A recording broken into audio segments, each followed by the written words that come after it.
Rich families were the only ones who could afford school fees, so mostly rich children went to school. Some schools still accept poor boys to come even if they couldn't pay. Picture of him moving.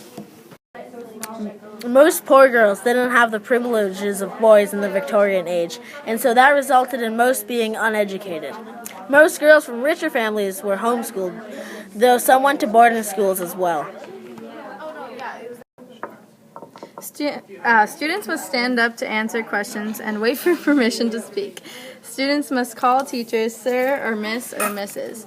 Students must stand up when an adult enters the room. Students must use their right hands for writing at all times. Students will be given prizes for good attendance. Students must not put their hands up unless they are told they can do so. Students must not ask questions, and talking and fidgeting will be punished. Children who are late or behave badly or do poor work will be canned. Punishments. Kids will get slapped on the wrist if they did something wrong. They were to wear a dunce cap and sit in the corner. They were hit across the wrist or bum or canned if they were late.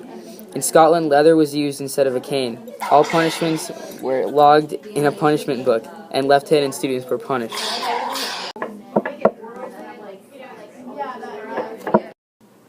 Rich families paid for their children to go to school. Sometimes poor boys were let in for free if they really needed it. What was taught in Victorian schools? That's a good question. Reading, writing, math, and sometimes religion were taught. Teachers would make the students copy tables, like multiplication tables. For advanced math, an abacus was used. A lot of time was also spent doing physical drills. This is like gym.